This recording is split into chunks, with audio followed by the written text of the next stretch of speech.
আপনারা এখন আমার জন্য না, দোয়া করেন ফিলিস্তিনের জন্য। তো 2 দিন আগে পিনাকি দাদা আমাকে ফোন দিয়েছে, দিয়ে বলছে, হুজুর আপনারা কি করছেন?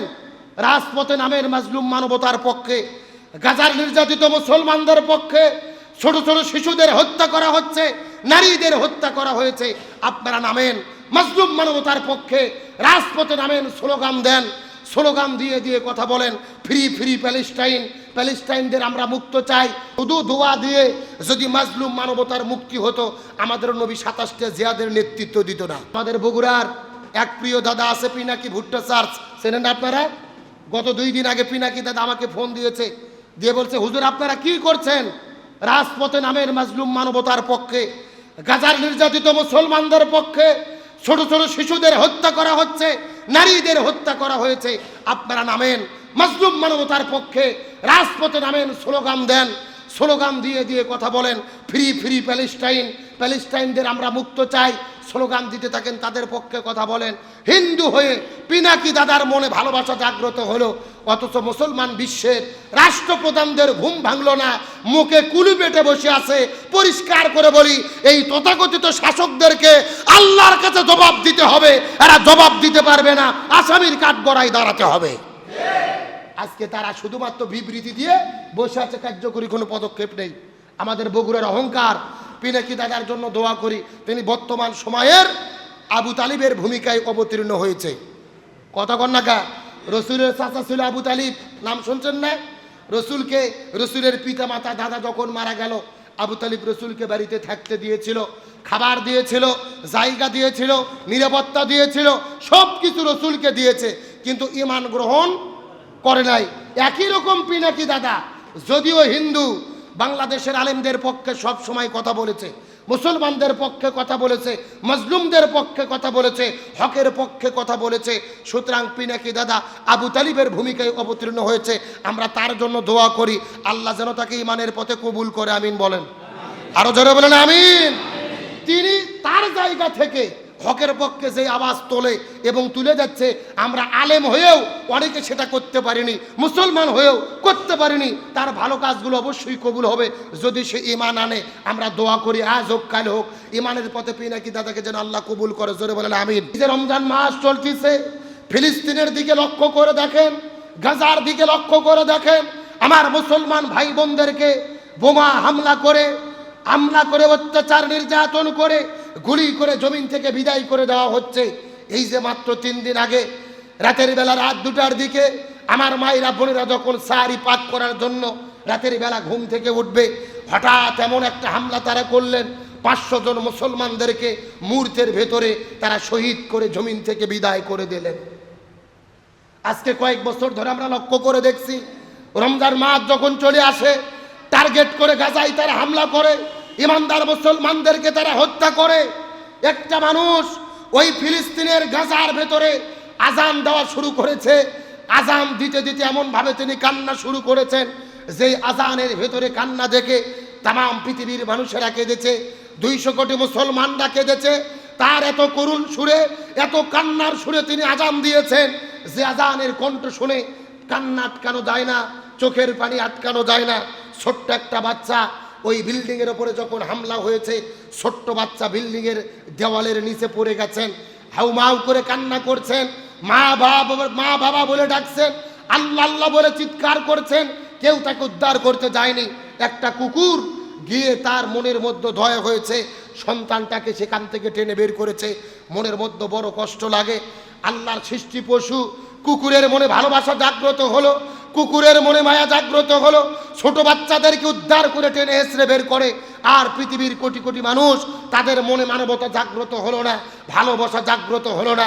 ওই গাজাতে মুসলমানদের উপরে হামলা করার পরে যাদের মনে মায়া মহব্বত জাগ্রত হয় না, কুকুরের থেকে শিক্ষা নাও, এদের চাইতে কুকুরের মানবতা ভালো, এই জালেমদের মানবতা বলতে কিছু নাই। আজকের আমাদেরকে মানবতা শেখায়, এরা আমাদেরকে ধর্মীয় সম্প্রীতির কথা বলে, অথচ গাজায় প্রতি বছর হাজারো মুসলমানদেরকে হত্যা করা হয়, নারী শিশুদেরকে হত্যা করা হয়, ছোট ছোট বাচ্চাদেরকে হত্যা করা হয়। সেই ব্যাপারে তারা কোনো কথা বলে না। গত 3 দিন আগে ভারত এসেছিলেন আমেরিকার নিরাপত্তা গোয়েন্দা প্রধান, তিনি এসে ভারত থেকে বলেছিলেন যে বাংলাদেশে সংখ্যালঘুদের উপরে হামলা হচ্ছে, বাংলাদেশে ধর্মীয় সম্প্রীতি নেই, হিন্দু বৌদ্ধ খ্রিস্টানদের উপরে হামলা হচ্ছে, অথচ যখন তিনি দিল্লিতে বসে তুসলি গাবাট বাংলাদেশের বিরুদ্ধে কথা বললেন, একই সময়ে ভারতে মহারাষ্ট্রে আপনার নাগপুরে মুসলমানদের মোগল সম্রাট যিনি ছিলেন আওরঙ্গজেব, তার কবরটাকে তুলে দেওয়ার জন্য উগ্র হিন্দুরা আন্দোলন করেছে। আওরঙ্গজেবের ছবি প্রতিকৃতি বানাইয়া কবর বানাইয়া আগুন জ্বালিয়ে দিয়েছে, হোলি খেলার নামে মসজিদে ঢুকে মুসলমানদের হত্যা করেছে। ওই দিল্লিতে বসে ওই তুসলি গাবাট আমেরিকার নিরাপত্তা গোয়েন্দা প্রধান ভারতের বিরুদ্ধে কথা বলে না, বাংলাদেশের বিরুদ্ধে কথা বলে। আমরা তাদেরকে বলতে চাই, তোমাদের যদি মানবতা থাকে, ভারতে মুসলমান হত্যা হচ্ছে, ফিলিস্তিনে মুসলমান হত্যা হচ্ছে, তাদের বিরুদ্ধে কথা বলো। আজকে ওই জায়গার মধ্যে কথা নেই, তার মানে ওরা বুঝায় মুসলমান যদি হত্যা হয় এদের কিন্তু কোনো মায়া কান্না নাই, এদের মনে কোনো ভালোবাসা নাই। অথচ অন্য ধর্মের লোকের উপরে আঘাত আসার আগে মুসলমানদের বিরুদ্ধে কথা বলে, এরকম সুশীল আছে না নাই? আজকে ফিলিস্তিন গাজায় কি দৃশ্য, ছোট ছোট বাচ্চা 500 মানুষদেরকে একদিনে হত্যা করলেন। মনে কষ্ট লাগে, শুধু বিশ্ব নয়, আজকে পৃথিবীর মধ্যে 57টি মুসলিম বিশ্ব রয়েছে, 57টি মুসলিম দেশ রয়েছে, 200 কোটি মুসলমান আমরা আছি। পৃথিবীর 57টি মুসলিম দেশের রাষ্ট্রপ্রধানেরা একত্রিত হয়ে হাতে হাত রেখে যদি ঘোষণা করত, গাজায় যদি হামলা হয় আমরা পৃথিবীর 200 কোটি মুসলমান ইসরায়েলের বিরুদ্ধে দাঁড়াবো, মাত্র 80 লাখ ইহুদি মুসলিম বিশ্ব যদি ঐক্যভাবে হুঙ্কার দিত, ওই ইহুদির বাচ্চারা আর মুসলমানদের হামলা করার সাহস পেত না। কিন্তু আজকে আমরা মুসলিম বিশ্ব শুধুমাত্র বিবৃতি, শুধুমাত্র দোয়া, সব জায়গায় বলতেছে দোয়া করো দোয়া করো। শুধু দোয়া দিয়ে যদি মাজলুম মানবতার মুক্তি হতো, আমাদের নবী 27টা জিহাদের নেতৃত্ব দিত না। কথা বলেন না কেন? শুধু দোয়া দিয়ে যদি মুক্তি পাওয়া যেত, আমার নবী তায়েফের ময়দানে রক্ত ঝরানো লাগতো না।